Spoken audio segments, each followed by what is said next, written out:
Hola, buenas tardes para todos y para todas. Gracias por estar en este conversatorio. Gracias por la invitación, por supuesto, a quienes lo han hecho posible. Y soy Jorge Steyman, soy un docente del sistema que se inició en el nivel primario, que pasó por el nivel medio, que trabajó en educación superior no universitaria, y que hoy se dedica exclusivamente a la educación universitaria. Me dedico a la didáctica, en verdad es la didáctica de la educación superior, ese es mi campo. Ahí hice mi especialización, mis posgrados, mi tesis de doctorado tiene que ver con cuestiones de la didáctica de educación superior, especialmente por cuestiones de la práctica. Es un campo que me gusta y lo disfruto, y así que cuando me invitan, gustoso me prendo porque es parte de mis pasiones. La pregunta por qué es una buena clase tiene respuestas fáciles. Porque la buena clase sería la clase en la que se enseña, la clase en la que se aprende, la clase con contenidos que vale la pena aprender. Punto, hasta mañana terminó esta charla, podrían decir ustedes. No hay mucho más que decir. Efectivamente, es así. Una buena clase es una clase donde se enseña, se aprende y hay contenidos que vale la pena aprender. Pero digo que también una buena clase tiene que ser la clase que apasiona, la clase para la que se toman buenas decisiones, es decir, una clase que se piensa, que se prepara. Y esto de preparar y pensar la clase no es una cuestión de pararse frente a las teorías y decir, bueno, a ver, ¿qué es lo que pongo a disposición hoy de mis estudiantes de acuerdo a lo que estudié, o cómo hago para poner a disposición de mis estudiantes de acuerdo a lo que dice la teoría que debo hacer? En verdad, más que sentarme frente a la teoría, la buena clase se va a encontrar mirando por las endijas, no frente a las teorías. Bueno, porque entre otras cosas las teorías no iluminan las prácticas, porque otras cosas las teorías no direccionan las prácticas, porque en otras cosas la práctica no es aplicación de la teoría. En verdad la práctica es una situación particular, casi casuística, que nos desafía multiproblemáticamente a tomar decisiones todo el tiempo. Y esas decisiones son decisiones que a veces son complejas y que tienen que ver con cuestiones bien de fondo. Por eso hay que saber mirar por los resquicios, por las endijas, porque probablemente allí en los pequeños agujeritos hayan algunas señales que nos permitan orientar nuestra toma de decisiones. ¿Qué decisiones? Miren, a mí me gusta plantearlo en términos de dos tipos de decisiones. Las que tomamos antes de la clase, y me gusta ir recorriéndolas por el lado del pensar la clase.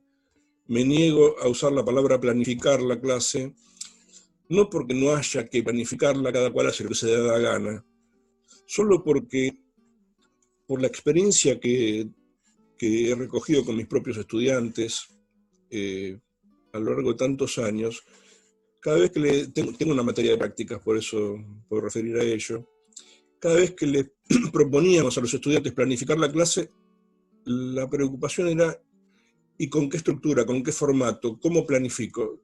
Eso es lo de menos. El tema es cómo la pensás, y después volcarla por escrito como se te dé la gana. Si querés, haceme un cuento y me la contás, y si querés poner unas columnas, como quieras. El problema no es de formato, ¿no? Es de pensarla. Y sin embargo, a pesar que esta fuera la respuesta, el formato prima por sobre el pensamiento. No sé por qué, debe ser la tradición del conductismo seguramente. Entonces me niego a hablar de planificación. Para mí las decisiones preclase pasan sustantivamente por pensarla. Son entonces las decisiones que tomamos pensando la clase, que están tomadas de antemano, que se vinculan fuertemente con nuestras intenciones, con las intencionalidades que queremos darle a la clase, y ciertamente tienen mayor cuota de racionalidad, porque las podemos pensar, sencillamente. Por eso tomamos distancia de la clase y hay tiempo para pensar. Pero hay otras, que son las decisiones en clase, que son las que tomamos con la clase viviéndola, por eso me gusta usar la palabra vivir la clase, que son el resultado de la inmediatez, que no hay tiempo para pensarlas, y que, porque están más lejos de la racionalidad, están más cerca de aquellas cosas que circulan por los vaivenes ocultos del pensamiento, ¿no? Más vinculadas a ciertos supuestos que tenemos internalizados y que no son tan fácilmente develables. Entonces, como no quiero meterme con la pandemia, que sería meterme con el vivir la clase, me voy a meter con el pensar la clase. Y quiero referirme al pensar la clase en situación de pandemia, eso sí. Pero van a ver que no hay tantas diferencias entre pensar la clase en situación de pandemia y pensar la clase en situación de presencialidad. Esta imagen plantea mi modo de ver esta cuestión. Entiendo que hay decisiones preclase que se plantean en dos niveles. Me gusta llamar a unas decisiones del primer nivel o progresión del sentido, suelo usar estas dos formas de denominarla, y unas decisiones de segundo nivel o de la progresión del formato. Cuando digo que hay de dos niveles es porque entiendo que ciertamente las de primer nivel son sustantivas y las del segundo nivel son perimetrales, accesorias, y que a la hora de pensar la clase, los sustantivos lo que define el eje principal de una clase. Voy a hacer una recorrida así como rápida, como para tampoco extender tanto esto, pero quiero pasar una a una por cada una de estas 6 categorías y ver entonces dónde juega la situación de aislamiento en este tipo de decisiones. Vamos a entrar primero por las decisiones de primer nivel, es decir, las decisiones en torno al sentido o la progresión del sentido. Y el primer componente justamente es el sentido. Lo que quiero decir es que cuando pensamos el sentido de la clase, lo que estamos pensando es aquello que la clase tiene en el foco, es decir, donde se concentra la intencionalidad, nuestra intencionalidad, de la cual se derivan las intencionalidades parciales, porque en verdad en cada por ahí momento de la clase uno va teniendo como pequeñas intencionalidades, pero ese eje que le da sentido y que de algún modo es el propósito desde el cual construimos esa razón de ser de la clase, si bien tiene que ver con mis propias intencionalidades, tiene que tener que ver con los horizontes de los y las estudiantes, porque la asignación de sentido, es decir, la razón pedagógica que tiene una clase y que la vamos pensando y construyendo a medida que pensamos la clase, no suele salir como un insight así tan rápidamente, sino que la construcción de sentido es una construcción que se elabora a medida que la clase va tomando forma y que a veces hasta cambia de sentido en la medida en que vamos cambiando de idea, pero ese sentido, que es nuestro propio sentido asignado, necesita emparentarse con el sentido posible, que es el que asignan los y las estudiantes. O sea que la razón pedagógica no es mi razón pedagógica, es la razón pedagógica de la clase, y la clase es un espacio de colectivos, es un espacio donde hay muchos, no es un espacio personal. Si yo tuviera que resumir en 2 preguntas, las preguntas del sentido, elegiría estas 2. ¿Por qué enseño este contenido? Y, fuertemente para la educación superior, ¿qué vinculación tiene este contenido con el perfil de egreso o especialmente con la práctica profesional a la cual se van a dedicar estos y estas estudiantes? Encontrar el sentido es encontrar la razón desde la cual empiezo a pensar la clase. El segundo componente son las categorías conceptuales. Voy a hacer esta diferencia, miren. Tema, contenido, categoría conceptual. Porque me parece que hay como asignaciones bien diferentes en un caso y en otro. Digo tema cuando digo una nominación general, bien general, que refiere a una cuestión que se va a enseñar y no tiene implicancias desde el de enfoque desde el cual se lo va a abordar. Es como si uno dijera un gran tema, por ejemplo, la educación en el siglo XXI, eso es un gran tema. Ahora, yo puedo enfocar la educación en el siglo XXI desde 10 millones de aristas. Entonces, el contenido es el que asigna desde algún lugar conceptual un modo particular y no genérico de abordar un tema. Y entonces digo, por ejemplo, el contenido de esta clase es neoliberalismo y educación en el siglo XXI. Y entonces ahora lo que era un tema, la educación en el siglo XXI, pasó a ser un contenido, porque hay un enfoque conceptualizado. En este caso el eje estaría en torno a, bueno, voy a hablar de neoliberalismo y educación, no voy a hablar de cómo está la educación en la actualidad, no voy a hablar de los desafíos tecnológicos de la educación, no voy a hablar de las nuevas juventudes, no voy a hablar de los nuevos formatos de escolarización, voy a hablar del neoliberalismo. Le di a la clase contenido. En general, pensamos las clases desde contenidos, pero hago esta referencia porque muchas veces, ustedes que tienen profesorados de primaria, de historia, de artes, a veces los profes tutores, los que están con los practicantes, no les asignan contenidos, les asignan temas. El problema de la asignación del tema es que nuestros estudiantes y nuestras estudiantes pierden de vista cuál es el contenido, porque como no tienen expertise y son muy nobles, si no hay una asignación de contenido, el tema no orienta por dónde encarar una práctica. Y entonces hay que también acostumbrarlos a los y a las estudiantes a que cuando hacen prácticas y se vinculan a sus tutores, requieran contenido, no requieran temas, ¿no? Lo que sigue al contenido es definir entonces las categorías conceptuales que voy a hacer intervenir en ese contenido que pongo a disposición de los y las estudiantes. Digo que las categorías conceptuales son como las nociones conceptuales que conforman la estructura de contenidos conceptuales de la clase, o si quieren, de nociones conceptuales, para no mezclar un concepto y el otro. Es decir, el tema es genérico, el contenido es particular conceptual, y las categorías conceptuales es el desagregado de ese contenido. Algo así como si dijera, yo voy a hablar de las características que adquiere el neoliberalismo en las prácticas escolares. Y entonces voy a jugar con estas categorías conceptuales. Meritocracia, mercado llevado al mercado educacional, visiones uniformes de la realidad, corrimiento del Estado, desigualdad estructural escolar y 2 o 3 más. Y entonces, ahora, ese contenido que también era bastante amplio, neoliberalismo y educación, que yo podría decir cómo surge el neoliberalismo y cómo impacta en la educación, cuáles son las distintas corrientes dentro del neoliberalismo, porque los hay ortodoxos y los hay menos ortodoxos, qué significa la educación en el siglo XXI desde una perspectiva neoliberal. No, en verdad elegí otro camino, voy a hablar de prácticas escolares y neoliberalismo, y entonces las categorías conceptuales que me intervienen son otras. Digo, este modo de llegar hasta las categorías conceptuales me permite identificar claramente qué es lo que quiero enseñar.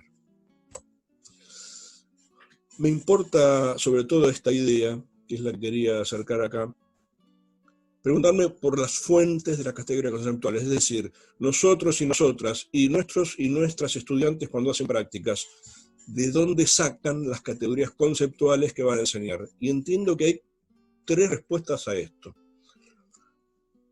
Una es que el contenido sea la fuente en sí misma, y la elaboración sea una elaboración que hace el propio protagonista de la práctica. Esto es, me asignaron neoliberalismo y educación, y entonces yo decido, por la elaboración que hago de ese contenido, mi forma particular de verlo, qué es lo que pongo en juego como categorías conceptuales. Y es una decisión del práctico, del protagonista. Me parece la más adecuada ir por este lado. Pero claro, como a veces nuestros estudiantes que hacen prácticas, nuestras chicas que hacen prácticas, son nobles, no tienen expertise, se encuentran con una dificultad para elaborar el contenido con desagregado conceptual. Y entonces puede que cometan algún tipo de errores. El tipo de error sería, sobre todo en los profesorados de media se da mucho más esto, y en los centrados no en las artes, sino en las ciencias, que el texto pasa a ser la fuente. Y entonces las practicantes y los practicantes, en vez de dar clase, recitan un texto. Cuando ese texto es un clásico y el que se convierte en contenido es el autor, vale. Algo así como dijera, hoy me pidieron que enseñe Paulo Freire. Y entonces, Paulo Freire es un pedagogo, es un clásico, amerita que una clase uno se dedique a la persona, a la obra, a las ideas, y entonces el autor es la fuente. Pero si no es un clásico, si es Pirulo, que escribió un texto y que yo estoy usando, y Pirulo es, bueno, alguien que escribió pero que no es relevante en el campo, solo que logró sistematizar ideas por escrito, no parece muy atinado que Pirulo sea objeto de la clase. En todo caso, Pirulo es el texto desde el cual un contenido va a ser leído por un conjunto de estudiantes que abordan ese tema, pero en mi clase no es el recitado de Pirulo. Pirulo me salió un nombre bastante feo, pero bueno, vieron cómo es el habla, ¿no? Sale como sale.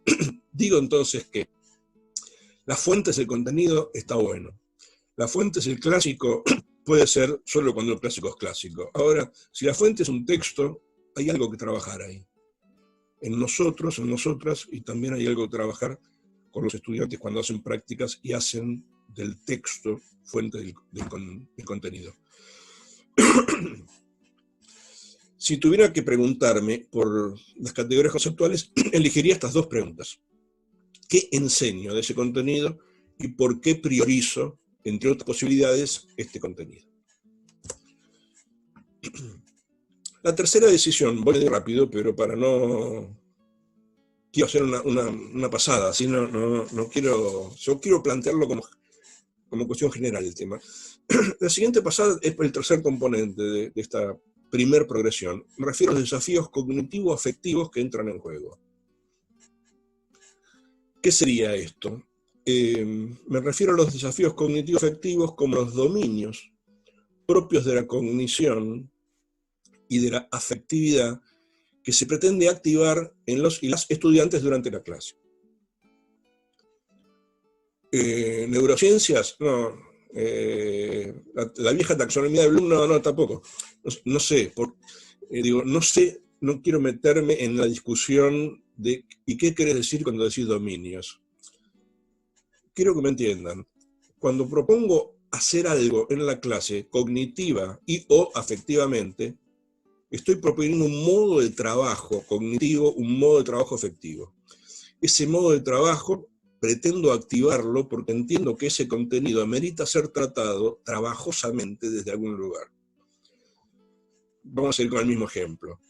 Si yo quisiera que los estudiantes comprendan la noción de meritocracia propia del neoliberalismo en términos escolares, la comprensión es un dominio propio de la cognición que intento activar. Ahora, si yo, por el contrario, quisiera que en determinados casos de prácticas escolares analizara si en ese caso actúa una visión meritocrática en las decisiones que se toman, ya no es comprensivo, sino analítico el trabajo cognitivo. Y entonces no es lo mismo comprender que analizar. Lo mismo pasa con los dominios cognitivo-afectivos, en donde hay componentes de los dos y depende de lo que yo quiera activar, es lo que propongo hacer. Por eso digo que los desafíos cognitivo-afectivos se vinculan con el sentido, se vinculan con lo que el contenido llama a ser trabajado y fuertemente se vinculan con la actividad que voy a proponer, porque la actividad es de algún modo el modo de concreción de la posibilidad de hacer un trabajo cognitivo-afectivo con un contenido. Si la pregunta fuera, ¿cómo sintetizo en un interrogante los desafíos cognitivo-afectivos? Me elijo estas dos.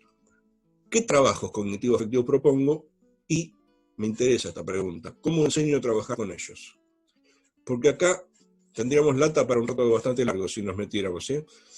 Pero así como cuando viene un estudiante a la educación superior, yo digo, ya sabe leer, también digo que no sabe leer académicamente. Y entonces, ese que es un trabajo cognitivo, la lectura académica, no viene con el sujeto. Tiene que ser enseñado y aprendido. Bueno, lo mismo pasa con el ejemplo que le daba recién. El sujeto no viene con el análisis ya, porque está en la educación superior, sabe analizar. No, porque analizar los dominios de las ciencias sociales o de la historia o los de la matemática son distintos en cada caso, y aún cuando las categorías conceptuales son complejas, no es lo mismo que si las categorías conceptuales son simples. Digo, hay que enseñar a analizar, hay que enseñar a comprender, hay que enseñar a leer, hay que enseñar a resolver, hay que enseñar el trabajo cognitivo, no solo proponerlo, también hay que enseñarlo. Así como hay que enseñar el trabajo afectivo, también hay que enseñarlo. Entonces, la gráfica ahora muestra que hay como unas flechas por detrás más borrosas, ¿no? Que no me importa por dónde empiezo a pensar la clase, podría por cualquier lugar. Si entro por los contenidos, si entro por el sentido o si entro por los desafíos cognitivo-afectivos. Pero me importa entrar por acá, por esta progresión y no por la otra. Por cualquiera de estos lugares, porque de algún modo la clase empieza a implosionar desde acá, pero implosiona desde lo sustantivo acá. En cambio, cuando entro por los componentes de la segunda progresión, implosiona por lo periférico. Y ahí es donde me preocupa la pandemia. Me voy a la segunda progresión, a la del formato. Acá hay también tres componentes: la actividad, el formato didáctico, los recursos, las apoyaturas y el tiempo. Ahí aparecieron las tecnologías, relacionadas con la actividad, o sea, con el formato, y relacionadas con los recursos. O sea que, si estoy pensando la clase, caigo en el formato, caigo en lo tecnológico, después que pasé, de algún modo, sustantivamente por preguntarme por el sentido, por las categorías conceptuales que voy a enseñar y por los desafíos cognitivo-afectivos que voy a proponer. Recién acá mi preocupación empieza a ser tecnológica, si así fuere. Recién acá mi pregunta es, bueno, ¿y cómo hago para entonces volcar este sentido, poner a disposición estas categorías conceptuales y provocar con estos desafíos en una situación pandémica? Me preocupa que la pandemia, en primer lugar, inhabilite la primera progresión y en segundo lugar, que constituya a la segunda progresión en la primera progresión. Porque en aquellos casos en que todos nos encontramos con la necesidad de algún modo y por alguna vía tecnológica mantener la continuidad pedagógica y mantener el dictado de nuestras clases, muchos de nosotros, muchos de nosotras, la preocupación fue, y yo soy medio duro en esto, ¿cómo hago? Y el problema no es la dureza tecnológica, el problema es no perder de vista el sentido. El problema es no perder de vista qué es lo que vale la pena enseñar, y el problema es no perder de vista con qué provoco, con qué desafío a trabajar el contenido. El resto, tengo que encontrar el formato más adecuado posible. La plataforma no es un impedimento para esto, una radio no es un impedimento para esto, el Facebook no es un impedimento para esto, el Instagram no es un impedimento para esto, el WhatsApp no es un impedimento para esto. Todos ellos son medios tecnológicos posibles de solucionar, aunque sea parcialmente, los problemas del formato. Y todo es posible, así como nosotros tomamos decisiones de sentido, de categorías conceptuales y de desafíos cognitivo-afectivos, independientemente del formato. Entiendo que nuestros y nuestras estudiantes en situaciones de práctica también pueden tomar decisiones de sentido, de categorías conceptuales y de desafíos cognitivo-afectivos independientemente del formato. Y esto es lo que digo que hay que aprovechar en este momento de pandemia, a pensar desde ahí, en donde el formato debe pasar a un segundo lugar porque está limitado. Porque en las escuelas a veces hay pocos dispositivos tecnológicos, porque nuestros propios estudiantes y nuestras propias estudiantes tienen pocos dispositivos tecnológicos, y entonces se reduce la presión del formato. Y es el momento de aprovechar el eje puesto en el sentido, el eje puesto en los desafíos, el eje puesto en las categorías. Más luego, el soporte tecnológico también debería permitirnos pensar la clase desde ahí. Cualquier clase, incluidas las prácticas de residencia. Voy a pasar rápidamente por cada uno de estos tres componentes. Me refiero en primer lugar a las actividades. Digo que las actividades que propongo son el motor de la enseñanza. Esas actividades, en general, tienen que ver con la propia construcción metodológica que uno ha hecho de su modo de enseñar un campo disciplinar.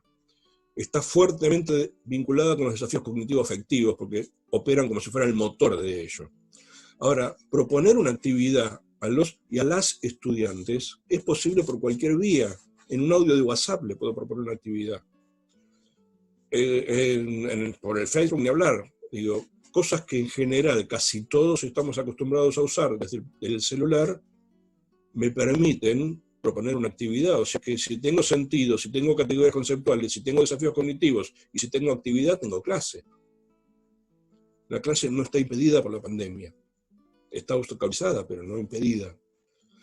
Y está obstaculizada en un sentido y puede que esté potenciada en otro, porque probablemente aparezcan cosas que en la presencialidad no aparecen. Le decía una profe el otro día, una colega, con quien estuvimos trabajando su materia con el equipo de mi universidad para virtualizarla. Enseña biología la profe. Me dijo, yo antes venía a la clase, tenemos esos pizarrones de fórmica, con mi fibrón, y hacía el dibujito del cerebro y del cuerpo humano por los contornos, y mostraba el impulso nervioso, cómo funcionaba con relación a la musculatura, todo con un esquemita que yo armaba en el pizarrón. Dice, ahora que no tengo pizarrón, tuve que buscar un sustituto, y me di cuenta que en YouTube hay 800 millones de videos mucho más interesantes que el tonto dibujito que yo hacía. Pongo a disposición de los estudiantes un video de YouTube y lo entienden mucho mejor que con mi dibujito. ¿Por qué yo no usaba eso antes? Ella misma se contestaba. Bueno, lo que pasa que, claro, porque cuando pido el cañón en la facu, por ahí lo tiene ocupado en otras aulas y entonces no está disponible, o cuando pido la compu porque yo no la llevo, porque vivo en el conurbano y trabajo en el conurbano. Vieron que caminar por el conurbano a la noche es medio complicado, entonces tengo miedo que me roben la compu, no la traigo, tengo que pedirle a la facu, pero en la facu también las compus son limitadas y entonces no están disponibles, por eso yo no usaba los videos y hacía mi dibujito. Pero qué bueno, lo que estoy haciendo ahora aprende más que antes. Y lo dijo convencidísima una profe que se negaba antes, bajo todo concepto, a trabajar en la virtualidad. Esta es una experiencia que empezamos antes de la pandemia. Una experiencia de bimodalidad, una carrera que tenemos muchos ingresantes y que no nos alcanzan los bancos, y entonces decidimos bimodalizarla. Hacemos 2 comisiones, una semana una comisión presencial, otra virtual, a la semana siguiente invierten. La que tuvo presencial tiene virtual y viceversa. Esta profe fue una vez que dijo, no puedo enseñar biología virtualmente, y ahora no hay manera de que quiera dar la clase presencial la tipa. Dice, no, yo quiero dar todas virtuales. En fin, digo, el problema del formato también es un problema de superar los escollos, porque muchos tenemos algunos prejuicios respecto a los soportes disponibles. Solo se trata de probar un poco y van a ver que descubrimos cosas maravillosas. Si tuviera que sintetizar 2 preguntas, me voy con estas. ¿Qué organización didáctica debe la clase en términos de relación entre categorías conceptuales, desafíos cognitivos y propuestas de actividad, tareas? Y la segunda pregunta es, ¿cuál es la mejor secuencia posible para presentar las tareas? Porque, recuerden, decía, además hay que enseñar a trabajar cognitivo-afectivamente. O sea que no puedo irme de lleno a la tarea en sí mismo, porque tengo que a veces secuenciarla. Decir, bueno, esperen, para analizar, primero tengo que identificar los componentes, porque la tarea de análisis es una tarea de desagregado, pero para poder desagregar tengo que ver qué hay dentro. Entonces, secuencio las tareas diciendo, primero veo qué hay, después lo desagrego y después recién lo analizo. A veces tenemos que hacer eso. Eso es la de la secuencia, ¿no? Cómo secuencio actividad para no mandar a los estudiantes y a las estudiantes de golpe directamente con la tarea sin enseñar a trabajar con el trabajo cognitivo que estoy proponiendo. Los recursos didácticos son entonces el segundo componente de esta segunda progresión. Son las apoyaturas, no hay mucha historia con esto, ¿no? La Edith Lewin decía que a veces los recursos pueden convertirse en estrategia de borde. Usaba esta palabra y ella misma la aclaraba, alguna vez se lo escuché, decir que no es porque están al borde del currículum, sino que están al borde de la formalidad. Porque a veces un recurso es en sí mismo atractivo, porque presento algo con humor, porque presento algo con animación, porque presento una práctica original y entonces una práctica a analizar, supongan, ¿no? Y entonces el recurso que utilizo es el que atrapa. Y está bueno que sea esto. En esta investigación que les contaba al comienzo, que se vinculaba a las prácticas y que fue el objeto de mi tesis, investigué, entre otras tantas cosas, por dónde entraban a pensar la clase los practicantes. Encontré que muchos de ellos entraban por la segunda progresión y no por la primera. Pero también encontré que algunos entraban por la estrategia de borde. Decían, tengo un video que es extraordinario, y tengo que pensar cómo usarlo, ¿no? Y empezaban a armar la clase desde el recurso. Bueno, esa es una estrategia de borde, ¿no? Digo, veían que había un recurso que podía potenciar la clase y entonces entraban a pensarla desde el recurso y después iban en busca de las otras cosas. No siempre iban en busca del sentido, no siempre iban en busca del desafío cognitivo, afectivo. Digo que los practicantes no siempre recorren las 6 decisiones, a veces recorren solo estas 3. Y ahí es cuando la clase se convierte en un activismo o en un videísmo o en un sinsentido, que es lo más problemático. Las 2 preguntas que lo sintetizan son estas 2. ¿Los recursos que seleccioné permiten trabajar con los desafíos cognitivos afectivos que estoy proponiendo? Y dentro de disponible, ¿son los mejores recursos posibles? Finalmente cierro con la cuestión del tiempo. El tiempo me importa desde este lugar, en que hay 2 tiempos. Uno es el nuestro tiempo, y hay un tiempo de los estudiantes, las estudiantes. Porque nosotros vivimos un tiempo de enseñanza y un tiempo disciplinar totalmente distinto al tiempo que viven los y las estudiantes. Porque, miren, yo enseño didáctica en 2 universidades. Y en las 2, casualmente, prácticamente enseño lo mismo, porque las 2 tengo la didáctica de educación superior. Entonces, cuando yo pienso en enseñanza, mi cabeza piensa solo en didáctica universitaria o didáctica de la educación superior. No pienso otra cosa. Y cuando yo termino mi clase en cualquiera de las 2 universidades, lo que inmediatamente pienso es qué voy a hacer en la clase siguiente, cómo voy a continuar este tema, qué voy a proponerles, pero estoy pensando en didáctica. Para los estudiantes, las estudiantes, terminan las 2 horas de historia argentina y vienen las 2 horas de pedagogía, y el día siguiente están las 2 horas de didáctica general y luego las 2 horas de problemas sociales contemporáneos. Y al otro día, o sea, pasan por 14, 15 materias diferentes que tenemos en la formación docente, y entonces el tiempo de ellos es totalmente distinto al mío. La cabeza de ellos, cuando terminan las 2 horas de didáctica, no sigue pensando en didáctica. Dejan de pensar en didáctica. Entonces, cuando mi clase es de 6 a 8, y llegaron las 8, y yo veo, no terminé del desarrollo de mis categorías conceptuales, no propuse todos los desafíos cognitivos que tenía pensado, y no propuse todas las actividades que había pensado para esta clase. Bueno, no importa, sigo la que viene. Para mí es lo mismo seguir la que viene, porque mi cabeza va a seguir pensando en didáctica todo el tiempo, pero para estudiantes no es lo mismo. Porque cuando se encuentran conmigo a la clase siguiente, o sea, una semana después, primero se preguntan, ¿este quién era? Luego se preguntan, ¿este qué enseñaba? Y después, si pueden, se acuerdan que enseñó didáctica. Lo digo con ironía, pero no estoy muy lejos de pensar que efectivamente es así. Digo que también hay un tiempo para orientar, ¿no? Y entonces el tiempo siempre es el tiempo de los otros, el tiempo de las otras. Ese tiempo es un tiempo para orientar el hacer, para secuenciar el trabajo que se propone y dar tiempo para que las cosas puedan resolverse.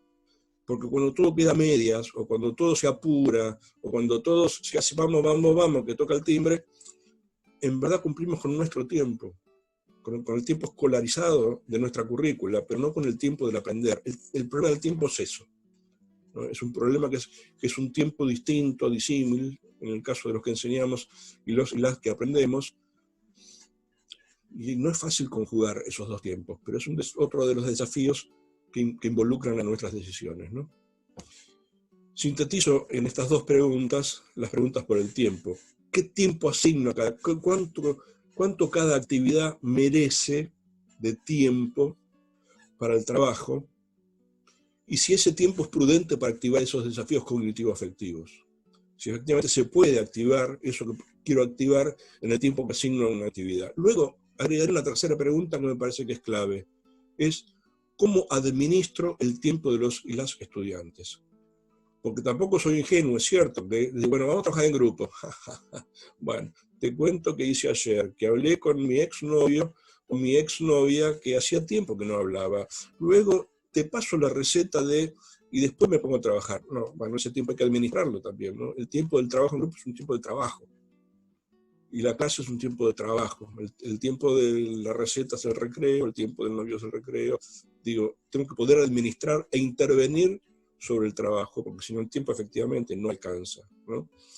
La pregunta es cómo hago eso sin ponerme autoritario, cómo hago eso sin ser invasivo, cómo hago eso sin ser irrespetuoso de algún modo. Pero el control de la administración del tiempo es mi responsabilidad de la enseñanza, porque soy el responsable, soy la responsable de que tenga sentido en esa clase el poder aprender, y eso no me lo quita nadie, de modo que me parece que no podemos escapar de esa cuestión. La misma conclusión a la que llegué antes, ¿no? No es que haya que seguir esta secuencia, de primero pienso una cosa, después pienso otra.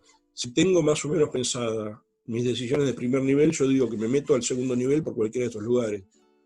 Hasta puedo meterme, como decían mis estudiantes, puedo entrar por los recursos antes de entrar por el sentido, pero tengo que recorrer todas las componentes de las progresiones, tengo que pasar por los 6 lugares, porque si no, mi clase le va a faltar una pata, y si falta una pata, seguramente no están pensadas todas las decisiones. Miren, voy a terminar con un ejemplo. Un ejemplo como si fuera de nuestro, ¿no? de una clase de superior, pensada desde nosotros, los profes, las profes. Imaginen esta materia, teorías sociopolíticas y educación. Imaginen este contenido, la educación como derecho social. Imaginen que esto dura 2 horas. Imaginen que esto es una clase presencial. Y entonces, es una profe la que ingresa al aula. Estoy reproduciendo una clase que en algún sentido vi, no es textual, pero que en algún sentido vi. A las 6 entra la profe, comienza a preparar sus materiales, están entrando recién los estudiantes, las estudiantes, entonces ella espera un poco, ese tiempo dura 20 minutos, 18:20 y va a empezar la clase.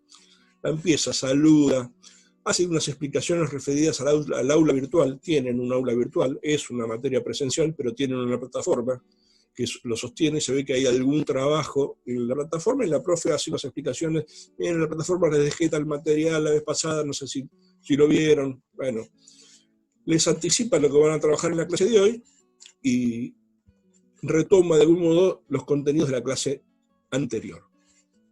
Eso dura 10 minutos. 6:30, ella empieza a exponer, usa un PowerPoint, y hace eje en estas categorías conceptuales. Acuérdense que el contenido es la educación como derecho social. Hace eje en estas categorías conceptuales: surgimiento y consolidación de los sistemas educativos, comparación entre los distintos modos históricos de concebir la función social del sistema educativo, conceptualización de la noción de derecho y de derecho social, y explicación del sentido de concebir a la educación como un derecho social de los y las ciudadanas. Eso dura 45 minutos. 7:15 les propone armar grupos pequeños, le entrega a cada grupo una guía de preguntas sobre un capítulo de un texto de Emilio Tenti Fanfani. El texto se llama La educación escolar, la nueva cuestión social. Está en esa revista, Puntos de Vista, del año 2000, bueno, me tapa, no sé, ustedes me dirán, 2004, 2006 creo que era, ¿no? Por ahí. Me tapan los cuadritos de las personas, 2005. Por eso no alcanzo a leerlo. Les recuerda que el texto está disponible en el aula, y les dicen que, bueno, si no lo tienen en mano, que entren a la plataforma desde el celular y lo vean online, por allí. 19:15 es esto, 19:40, o sea, casi media hora después, la docente propone poner en común las respuestas a la primera pregunta de la guía. La pregunta es esta: comparen el contenido dado al estado de bienestar y el estado neoliberal en la educación. 19:45, cada grupo, una de los miembros, expone lo que respondieron. Los expositores describen, ninguno compara. La pregunta de la guía era: comparen. Sin embargo, cuando exponen, describen. La profe no interviene sobre eso, sobre la falta de comparación, interviene sobre la falta de elaboración, digamos. Y lo que les dice es, están repitiendo un poco textualmente lo que dice el texto, tienen que elaborar ustedes la respuesta, no copiar literalmente lo que dice el artículo. 10 minutos dura la puesta en común, 19:55, les avisa que completen la guía solos, y solas, que se fijen en la plataforma, con qué texto van a trabajar en la próxima clase, para que quiera imprimirlo, puede imprimirlo, saluda, se va, recreo. Fin de la clase. Esta clase existió, más o menos así. Imaginemos esta clase en la virtualidad. Y esto que no existió, quiero que lo imaginen. A las 6 de la tarde, la docente ingresa a una sala de Google Meet, de Zoom, de lo que fuere, y espera que los estudiantes y las estudiantes se vayan conectando. Como hay problemas de conectividad, porque van tarde, 6:20 recién empieza una videoconferencia a través de Google Meet. Saluda, realiza explicaciones referidas a las tareas que resuelven en el aula virtual, recuerda el tema tratado, lo mismo, ¿no? Igual, expone con la ayuda de su PowerPoint las mismas 4 categorías conceptuales.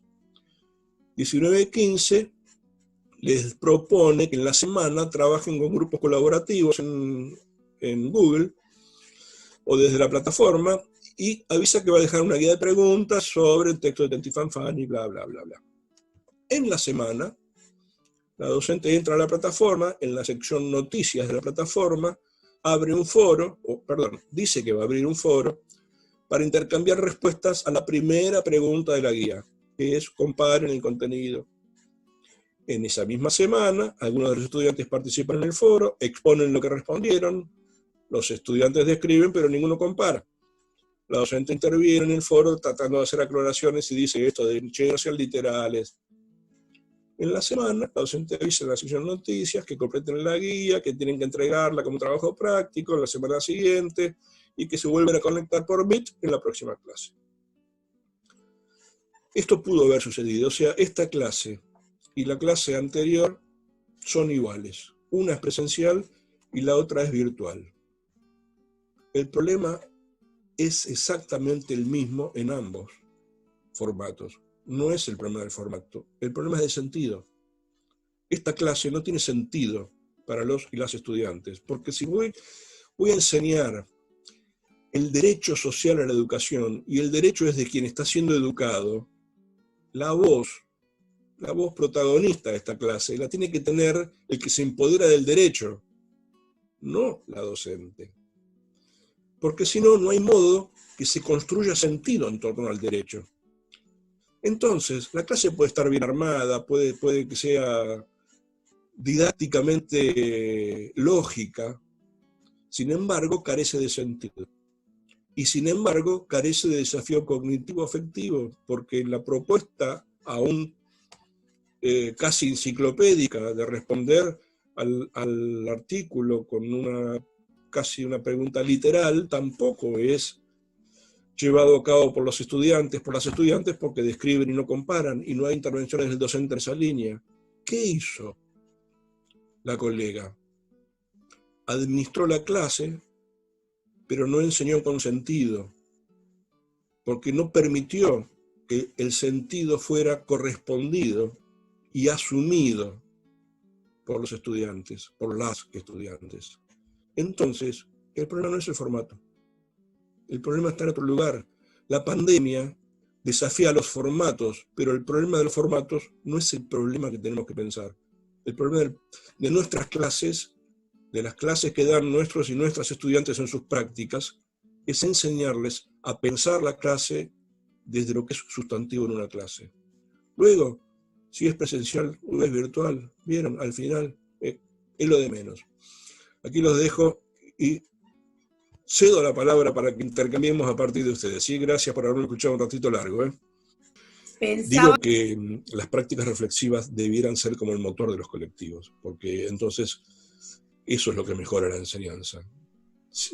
Soy tosudo con esto y no siempre es bien recibido, pero yo digo, si me das a elegir entre una capacitación que mejora mis modos de trabajar el contenido y me das a elegir una capacitación que me hace reflexivo, yo me quedo con la capacitación que me hace reflexivo. Porque esa es la que efectivamente va a mejorar mi práctica. La otra es solo un maquillaje de formato. Y yo creo que pasa por otro lado. Efectivamente, el sentido no es una cuestión filosófica, ¿no? Es una cuestión teórico-política. finalmente, que se cruza o entrecruza con otras dimensiones filosóficas, estéticas, Sí, conceptuales, epistemológicas, sin duda, pero finalmente tiene que ver con el posicionamiento teórico-político de mi profesión, que es la construcción que hago de mi intervención en el mundo, ¿no? De mis formas de intervenir en el mundo desde el lugar que elegí como trabajo. Así que yo creo que nos llevamos, en ese sentido, la peor parte, ¿no? Porque nos llevamos un trabajo interpelados por los formatos, como si fuera la gran preocupación, y está bueno que acopiemos eso, pero fundamentalmente estaría bárbaro que estos modos de comunicación que tenemos en este momento, que estamos teniendo ahora nosotros, fuera un medio de comunicación más usual en el colectivo. Porque si vamos a hacer una reunión de profesores, una reunión de profesoras. No, para ver, sábado a la mañana, no, profe, sábado a la mañana, no, voy a la Feria del Bolsón. Viernes a la noche, no, viernes a la noche viene mi suegra a comer. Y ahí empezamos, ¿no? Y entonces todos escapamos a una reunión presencial que nos lleva mucho tiempo, que entre que llegamos tarde, entre que algunos se trasladan. Y el Zoom nos hizo descubrir que las reuniones virtuales pueden ser más efectivas, más concretas y en tiempos mejor administrados. Entonces, hagamos crecer al colectivo ahí, con estos medios. Llevemos eso, podríamos llevarnos como cosa interesante, ¿no?